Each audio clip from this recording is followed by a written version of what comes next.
moi je pense que gis nañ ko sax 48 heures yi wala 72 heures yi xëy na loolu moom mooy jur coow spécifiquement sax avec le cas de la SNHLM bi nga xamante ni jur na coow lu bëri parce qu'on voit que ci boîte yi nga tudd noonu muy SNHLM ak fële nga xamante ni ca Lonase il y a benn vague de licenciement boo xamante ni surtout au niveau de la LONASE sax nga ko mën a jàppee peut-être un angle politique ñoo xamante ne Pastef la ñu bokkoon dañoo ñëw di leen dàq complètement di ñëw di indiwaat ay ñi nga xamante ne xëy na ce sont les militants de Doura Baldé wala les militants d'un bord politique loolu nag mu nekk loo xamante ne dañ ko doon gis dañ ko doon nemmee ko et je vois tout le temps dans cette manipulation en fait chaque sujet politique wala chaque sujet d'actualité gars yi dafa am benn élément de langage bu ñu leen di jox fan yi élément de langage bu ñu leen di jox mooy lan waaw yéen ñi fi ñëw def 30 000 licenciés yéenay kaas léegi ci ñu ñuy licencier di dugal ñeneen 30 000 licenciés fu mu jóge ñan la ñu licencier parce que coow li bëri na trop maa ngi doon dégg gars yi naan non port autonome ils ont licencié tant de ti ñele licenciement yooyu il faut les justifier il faut les prouver d'abord léegi ñoom li ñu bëgg a gëmloo mooy waa de toute façon waa Pastef ba ngeen ñëwee da ngeen a dàq waa APR dugal waa Pastef donc instant bu mu leen métti ñu dàq waa Pastef dugal waa Kiiraay c'est-à-dire que perception boobu la ñuy jox nit ñi mais dàq boobu noonu effectivement est-ce que am na parce que man personnellement bokk na ci li nga xamante ne d'accorduma ko woon ak Pastef depuis le début de leur mandat man Pastef dañoo ñëw au pouvoir ñu tabb leen ci yenn direction yi ils sont tombés dans le piège de la rupture lan discours bi nga xamante ne moom la ñu ñëwee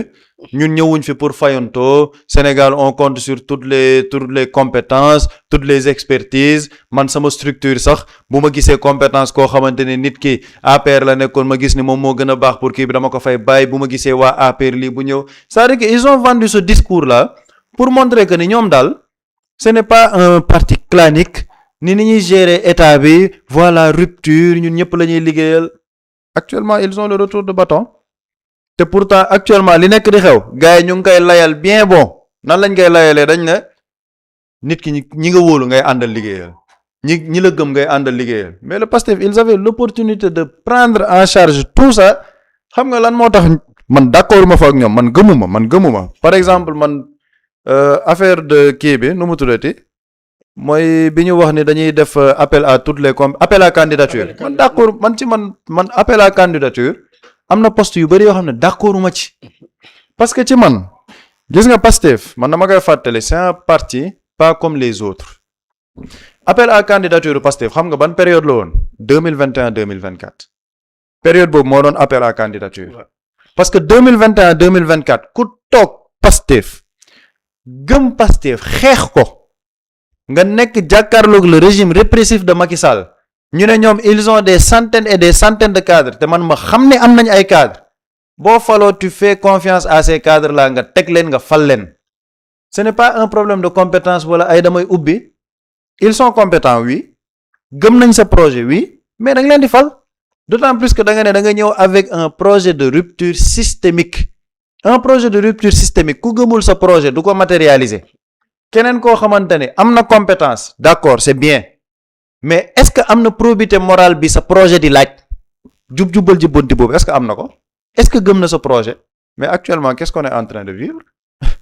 ñi ne doon wax projet Pastef bi yëpp ba cuubu jotee dañoo cuubu amuñ ci sax état d'âme et boo xoolee ba ci biir gëmuñ le projet de transformation systémique du Pastef ñoom li ñu gëm mooy la continuité de l'État wala le retour vers les anciennes pratiques si on prend le cas de la LONASE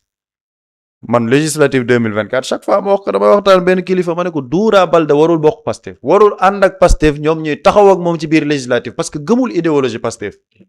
te bis bu fal woon dinañ xam ne gëmul idéologie Pastef mais jamono gi qu'est-ce qui avant même sax licenciement yi passation de service bi mais c'est le retour du système passation de service boo xamante ni un toy-boy monumental indi ay influenceur fii indi ay géwél fii indi ay fii foofu nekk pëccëxoo général mais ça c'est le retour de l'ancien système passation de service am na benn ministère wala deux ministères qu'est-ce qu'on a vu le retour de l'ancien système avant même les licenciements ci passation de service ancien système bi ñëwaat na te ñëpp xam nañ certaines boîtes comment ça s'est passé man chaque fois ma wax ak des travailleurs de l'AIBD mais ils te disent les recrutements yi nga xamante ne amoon na AIBD ils ont recruté loo xamante ne entreprise bi soxlawu ko dafa am ay doublons de poste mais loolu lan moo ko indi woon des recrutements politiques il y a une entreprise actuellement au Sénégal boo xamante ne gars yi buñ ci jugul entreprise mën na deete c'est une entreprise stratégique muy la Poste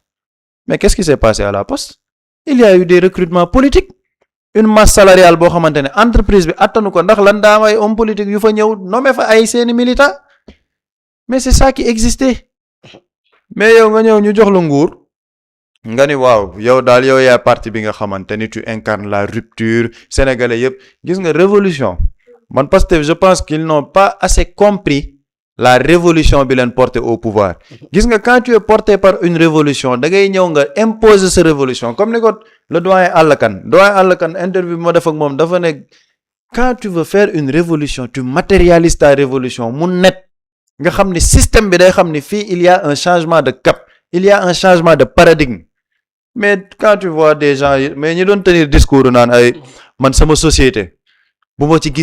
gisee koo xamante ni waa APR la mu mën ma indil dara mu mën a liggéey ay loxam set xaw ma lan dama ko ciy indi parce que jubbante bi dañ cee war a jubóole actuellement politiquement kooku fu mu ne ban position politique la nekk di défendre moo tax Pastef tout ce qui leur arrive actuellement c'est-à-dire que ñoom ñoo ko teg seen bopp man j'ai vu un texte hier xam naa ne sax sama copain Ousmane Noreyni dinaa ko message ne ko seetal ma sama avenir en 2022 il écrivait un texte sur Lansana Gagny Sakho mais est-ce que responsabilité biñ koy jox ci bureau politique Pastef est-ce que y a personne au sein de Pastef bu muy déranger parce que Lansana Gagny Sakho àndul ak ñoom mouvement révolutionnaire bi nga xamante ne ñoom moom la ñu gëm sur le plan idéologique c'était en 2022 mu ne moom d'accordul ak ligne bi nga xamante ne parti bi mu ngi nekk di ko jël parce que ñoom dafa am un cap de souverainisme boo xamante ni c'est un cap révolutionnaire boo xam ne dañ ko war a entreprendre et qu'une personne comme Lansana Gagny Sakho bi nga xamante ni il a été dans le libéralisme les deux idéologies ne collent pas aujourd'hui on est en 2026 le cas Lansana Gagny Sakho fu mu mujj c'est-à-dire que li nekk di xew ni yëpp politiquement jàngat la ci Pastef démb maa ngi koy junj avec le ministre des forces armées maa ngi ko gisaat interview moom it mu naan aujourd'hui ñoom ils ont l'avantage d'avoir les renseignements généraux voilà actuellement ce qui se passe moo tax gis nga buñ la falee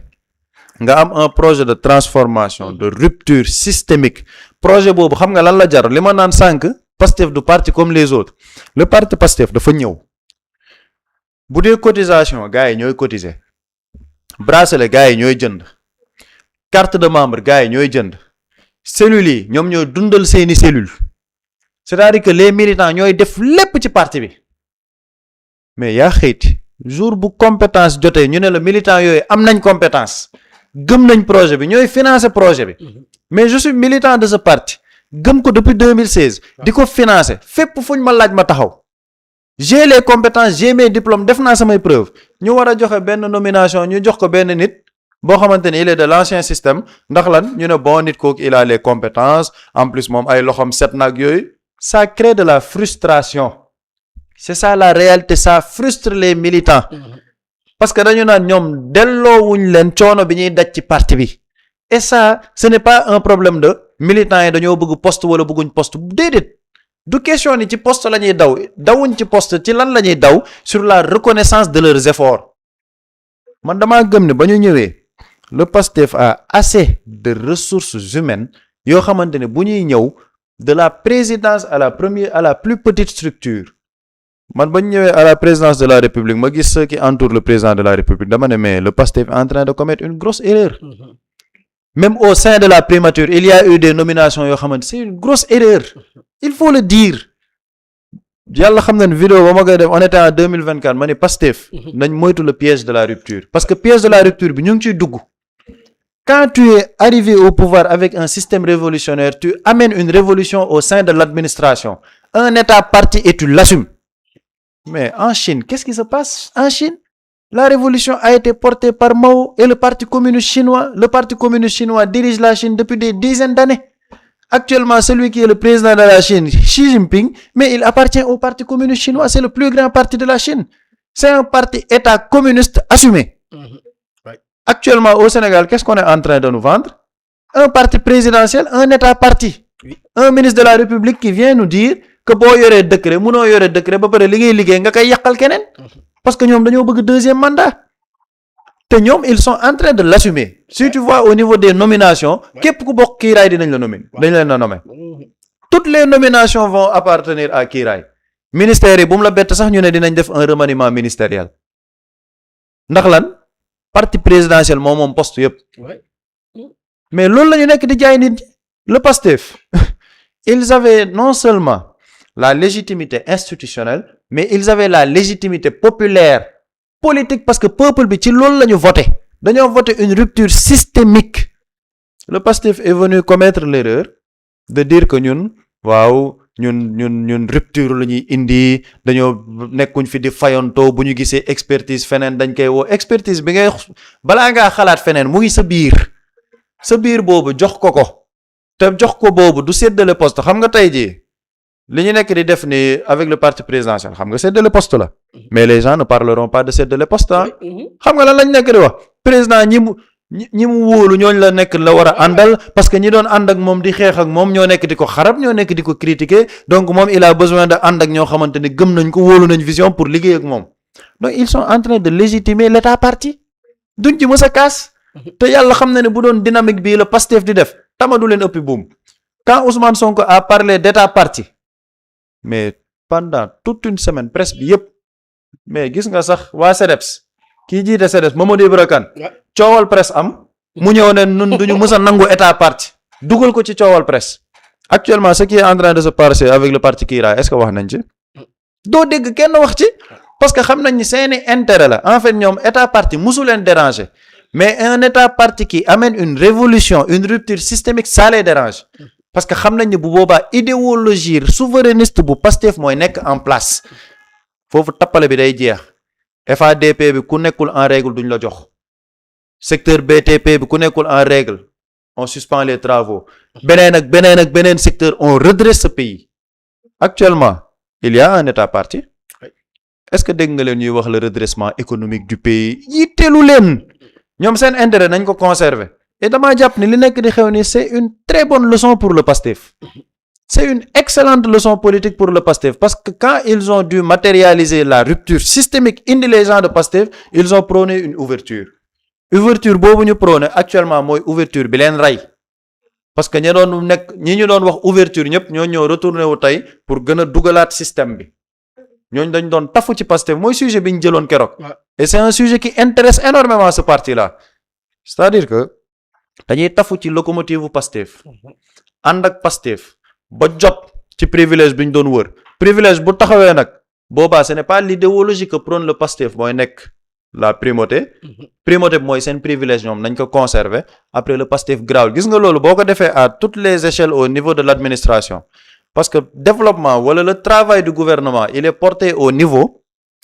des administrations mais boo jëlee ay administration yoo xam ne da nga ko jox ñoo xamante ne gëmuñ sa projet mais il y aura des lenteurs au niveau de l'administration parce que du ñu matérialiser les directives parce que ñoom gëmuñ rupture systémique mais à la place boo fa jëloon benn jeune boo xamante ne gëm na sa projet xeex na ko jaraloon na ko bakkanam def na ci ay finance am ce jeune là il est compétent wala cette personne bi nga xamante ne mu ngi magi Pastef elle est compétente nga def ko ci poste boobu non seulement am na compétence bi am na probité morale bi te gëm na sa projet da koy matérialiser day jël ñi nga xamante ni gëm nañ projet bi ñu def fa mais c'est ce qui se passe partout dans tout aux États-Unis Trump bu gañee dañ naan administration Trump duñu wax administration USA administration Trump en France administration Macron parce que c'est l'administration moom mooy permettre le développement wala boog la matérialisation de la politique de la nation qui est définie par le président de la République mais boo ñëwee yow tu es porté par un mouvement révolutionnaire nga xam ne ñii la doon xeex dee lañ la yéene tu prends le pouvoir nga ni non ñi nga xamante ne ñoo ma yéene woon dee même bu fekkee ne ñoom doon nañ wax ci man lu garaaw am nañ compétence yi nañ bokk ci ñiy defar réew mi man dama nekk ci ñoo xamante ne man je suis dans l'autre extrême man je suis radical man dama gëm ne amal toutes les compétences du monde ba ñu waree xeex bu dee da nga nekkoon ci camp boo xamante ne bañ may tëj kaso da nga ko doon encourager naan l'état doit rester fort ba ñu doon tëj militants yi di leen buntu xatal ci mbedd yi da nga doon wax l'état doit rester fort loolu ce n'était plus un problème politique c'était un problème humain parce que dafa am ay nit yu ñu doon rey dafa am ay nit yu ñu doon torturer dafa am ay nit yoo xam ne dañ leen doon yàq seen àddina nga mën a nangu loolu ne l'état doit rester fort kooku si je viens en 2024 je suis élu amal toutes les compétences du monde du ma la fal parce que dama naan tu n'as pas la probité morale pour exercer au niveau de l'administration damay dem ku xool ku am la compétence égale teg ko fa parce que xam naa ni gëm na ni idéologie bi moo bëgg a indi man ci man un mouvement révolutionnaire c'est comme ça qu'il exerce le pouvoir malheureusement nag boo ñëwee ngay diluer ce vin naan ñëpp mën nañ cee bokk parce que xam nga sax yonent bi am na yéeféer yoo xamante ne après dañoo tuuboon mooy li ma naan sa discours politique bi nga xam ne d'accord ma ak Ousmane Sonko fii ay tuubkat newuñ fi politique Sénégal ce sont des gens qui ont été biberonnés au système qui ont grandi avec le système qui ont vécu avec le système mënuñ tuub dañ lay gëmloo ni dañuy tuub bokk ci locomotive bi jot seen privilège mooy ci seen privilège indiwaat système bi pour mu doxaat te c'est ce qu'on est en train de vivre 2 ans après politique sénégalaise amul tuubkat il y a des gens qui veulent la rupture systémique et des gens qui ne veulent pas cette rupture mais dañuy nekk di koloñaatu ba jot pouvoir régénérer système bi dans un mouvement révolutionnaire ba ñi doon jàpp ni ay révolutionnaire lañ ñoom ñooy ñu mujj waat tafuwaat ci système et c'est exactement ce qu'on est en train de vivre moo dama jàpp ne li nekk di xew ni c'est une très belle leçon pour le Pastef politiquement pour tey jii ñoom échéance yu ñu jëmi ji il faut faire confiance aux gens yi nga yàgg xeexal ñi gëm sa projet ñi gëm sa idéologie mu jaraloon leen bakkan jaral leen seen poche jaral leen lu ne ñooñu ñoo mën a porter un mouvement révolutionnaire mais ce ne sont pas des gens qui ont tout le temps grandi avec le système. jërëjëf Boury situation bi fi mu toll nii ban jàngat la ci waa Pastef war a def ndax dafa mel ni yëf yi lim leen di faral di dal bari na lool. waaw man moom laa doon wax tey suba avant ñuy def émission bi ma déggee ni par exemple au niveau de la LONASE Doura Baldé commencé na dàq ñenn ñoo xam ni Pastef la ñu bokk ma gis ci Yolande ñu ne kenn am na Yolande Camara la bokk na ci ñi nga xamante ni dàq nañ ko nga dem au niveau de la SNHLM directeur bi Abdourahmane Dabo ñi mu doon dàq ñu ci bari ñoo xam ni la Bassirou Kébé moo leen recruter woon dama ne loolu jàngat la xam nga ñun dañ ko fi wax xam nga li ñu nekk di wax nii suñu boroom xam na ni dañ ko fi yàgg a répété xam nga ñun ñii suñu classe gi waxuñu pour suñu bopp mais da ngay xam ay nit yoo xamante ne nii dañu sonnaloon Pastef malheureusement une fois dëgg la am na leen loo xam ne responsabilité wu président de la République la parce que tey président de la République lan la nekk di def chaque zone bi mu bëgg a politiquer dooleel fa partem fexe na ba nommé fa ministre wala un directeur général après nga gis ni kon le président xamoon na ban astuce la mënoon jaar pour dooleel les responsables de Pastef dans chaque département du Sénégal dans chaque pays au niveau de la diaspora mais defu ko mais bi mu bëggee def ko dooleel partem na gis nga ko kiiraay chaque jour dinañ nommer benn leader dans une zone boo xam ne dafa war a politique loolu responsabilité au président actuellement Bassirou Diomaye Faye la mais responsabilité Pastef mënoo ko cee génne ñi ñu nommé bees ñu commencé di reléguer au second plan te Pastef ña fa nekk sax taxu koo bari noonu de parce que dama dégg boo jëlee kaawu LONASE ñu ne pourtant li Doura Baldé di def Toussaint defu ko parce que Toussaint ba mu ñëwee moom ñëw na sax promouvoir ñoo xam ne Doura Baldé xam nga Doura Baldé moo nekkoon directeur LONASE ñu dàq ko indi Toussaint Manga ñu ne woy war ko woon def Doura parce que Toussaint bi mu ko remplacé Toussaint moom dafa sax promouvoir na sax ñoo xam ne Doura Baldé moo leen dugaloon foofu loolu laay wax erreur bi la preuve ñooñu bi ñu jotee Doura Baldé bi mu ñëwaatee moom est-ce que promouvoir na ñi fa Toussaint nommé est-ce que promouvoir na leen dafay xool des moyens nu mu leen dàqee et bu ñu leen dàqee Doura Baldé dañ ko fal pour politique de dañ ko fal LONASE pour politique parce que y a la conquête de Kolda léegi pour conquérir Kolda y a une direction comme la LONASE bi nga xamante nii mais LONASE waxuma la dara mais LONASE ses activités sociales li muy génne ci xaalis sur le plan social loolu rek nit mën na ci politique léegi Doura qu'est-ce qu'il va faire Doura dafay ñëw ak ses hommes après di nga gis ay nomination di nga ko dégg xam nga nee nañ mi ngi dàq après Dora va placer ses hommes fan lañ ko sant mu liggéey Kolda xam nga Kolda lañ ko liggéeyloo dina fexe ba Kolda jeunes yi bokk kiiraay mu fexe ba placer leen dans des fonctions yoo xamante ni kër gu ci nekk di nga am doom buy liggéeyee LONASE bu ko defee bu élection jotee waajur bu jigéen bu ne sama doom de bu ma bëggee mu conserver postam naa votel Diomaye gars yi dañuy politique te xoolal Pape Samba li ma dafa am solo est-ce que dégg nga ku ci wax nga jël waa Pastef fi seen directeurs généraux yi ak seen ministres yi biñ leen nommé lan nga commencé di dégg biñ leen nommé woon ñoom lan lañ doon wax man bi ma ñëwee promouvoir naa sax koo xam ne APR la bokkoon nee na dañoo waane yéeyaay waane ak doj politique gu Sénégal du waane ak doj ma déggaat keneen ku ne man biñ ma nommé ba tey sama biir service nommé guma fa ku bokk Pastef man bi ma ko séddaanee dama dem wax mais ki li muy wax nii c'est très grave mais moom daf ko bàkkoo moom daf ko ndamoo daf ko def ndam pour wane ni oui ñun on est juste ñun dañoo ne démocrate nekkuñu fi di parparloo ma ne lii c'est une grosse erreur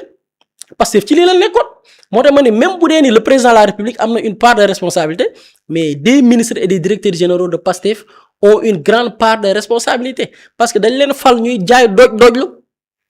ñeneen ñi ñu fal leen ñuy jaay ni woy ñun on est démocrate nangam man sax musuma fee jël ku bokk Pastef keneen di jaay waane moom tamit ak doj naan man sax promouvoir naa ku bokk APR loolu lan la créé après loolu moo créé de la frustration au niveau de la moo tax ma ne ñii Diomaye nommé bees nii ñu nekk di def li ñuy def li Pastef bañoon xam nga nit ñi waxuñu sax Pastef mu def comme ni ko gars yi doon defee déedéet maanaam recrutement yaa ma neex te gars yi toog nii ñu ci bari noonu la ñuy def de ay recrutement yaa ma neex la ñuy def te xoolal système bi du wax médias yi du ñu wax kenn du wax ay recrutement à gogo tey port autonome de Dakar xaaraatal des recrutements à gogo LONASE des recrutements à gogo SNHLM après seen coow bi directeur bi dina recruter waat ay nitam te xam nga fan la koy jëlee biir kiiraay yan jeune ñoo ñu war a politiqueal tel département tel commune lan la jàng lan mooy diplôme est-ce que am na maîtrise ok na ñëw déposer gaaw ñu nommé ko ci benn service c'est ça qu'ils vont faire malheureusement nag Pastef dañoo jot pouvoir di dojlu ñun dañ ko xam nga lii ñun on fait que de la répétition li may wax ni ñun dañuy répété wu ñi yàgg suivre matinal bi biñ koy wax il y a 1 an lañ nekkoon di wax ni Pastef mi nga rey base am parce que loolu xam nga lan la créé au niveau de la base et pire kenn daawu leen jot jeunes yi daawuñ leen jot daawuñ leen dégg daawuñ leen gis am na ci ñenn sax ñu ne dafa mel ni ñun responsable dañuy daw léegi ñu délaissé base bi parce que politique gu doj ak waane lañ nekkoon ña leen remplacer ñoom ña nga ca loolu xam nga lan lay signifier courage en fait manque de courage la Sénégal gii boo fi bëggee dëkk liggéey da ngay gumba tëxlu bu ma nee gumba tëxlu rek waxuma ne doo xalaat de non da ngay réfléchir mais coow yi nga xam ne surtout ñuy coow ñan la mooy mais certains médias ñooy wax médias yooyu bu ñuy wax lan lay wàññi Sénégalais déglootuñ leen ay yenn politiciens en perte de vitesse mais ñoo lay defal ay post sur Facebook di la yàq lu mu lay wàññi lan la lay wàññi da ngay gumba tëxlu et buñ nee ñoom li gars yi di def tey ñoom la ñu bañoon def waxuñu ñoom ñu nekkoon dans le clientélisme politique déedéet yow sa commune bi nga nekk xam nga fa ay jeunes yoo xam ni am nañ master ci tel domaine yow wóor na leen ni Diomaye mënu leen nommer peut-être le premier ministre mënu leen nommer mais nga jël seen CV am nga benn service boo leen jox nga jox leen ñu liggéey xam nga ay jeunes yoo xam ne ay responsable lañ wóor na leen ni tey tous les postes ministériels ak dans les directions et agences ñëpp mënuñu leen nommer mais dans tes services les chefs de service da ngay pastefiser toute l'administration ngay pastefiser te loolu ñañu ci waroon dimbali Pastef ce sont les responsables ils ont une grande part de responsabilité te waxuma ñi des ci Diomaye de am na ñu génn laa wax de tey ne Pastef la ñu Sonko la ñu soutenir ñoo xam ne ils ont lii la ñu def souteniruñ la base nekkul ni damay valider ñi nga xam ne ñi ngi transhumé di dem de ci te Pastef di dem ci Diomaye de mais ñu ci bari ñiy dem ci Diomaye mais jeunes yi loolu la leen convaincre ñu ci bari man démb rek am na ko ma ci doon waxal daf ma ne ñu ci bari xam na lan leen convaincre gars yi dañoo falu fàtte leen ñu nekk seen koñ yi ku ne xam jeunes yi li ñu doon daj ku ne xam na gars yi li ñu doon daj à un moment donné y avait plus de responsable Sonko tëj dañ ko responsable yi ñu ci bari déggatuñ leen ñoom ñoo doon tenir le débat public ñoom ñoo doon bañ ñoom ñoo doon résister jeunes yi après 24 mars 2024 xam nga sa koñ lan lay wax man am na kenn ku ma ci doon waxal nee na ma xoolal saa yi damay xëy ma romb benn gain mu ne ma saa yi seen projet fu mu toll saa yi xanaa yow ni nga sonne woon ci projet bi saa yi xanaa gars yi am na fu ñu la dugal nag te du benn nit moo la koy wax ay nit gi nit ñoo la koy wax yaa li nga daj ci projet bi c'est-à-dire que influence dafa garaaw nit kese nga mën nga am ay ngëm-ngëm mais loolu mooy nekk léegi nga boolee loolu di ko muñ ne bon ñun don de soi la ñu woote poste taxumaa ji li nit ñi di wax sama yoon nekk ci nga dem ci ñi nga faral yow ñii ay ministre la ñii ay directeur généraux la gisatoo leen faaleetuñ la du ñu jël say appel lijjanteetuñ la automatiquement frustré nit doomi aadama la nit du dara lu dul nit nga ndawal ak sidit ak deret kese la nit nga automatiquement doomi aadama ci xolam day frustration dafay commencer judd frustration boobu noonu amoon au niveau de la base actuellement avec président Diomaye ñi muy recruter au sein de Pastef frustration boobu noonu la ñuy utiliser ñu ci bari yow 2 ans directeur diw faalewu la yow yaa ngi département bu Pikine yaa ngi département bu tel yow ban leader moo la fi faale yaa ma doon wax fii nii doon nga woo ministre wala directeur nangam jëlu la répondre sa appel léegi yow da ngay toog di xaaraat ñi buñ jotaatee le pouvoir ni ñu la bàyyee woon noonu lan lay bàyyiwaatee say ñëwal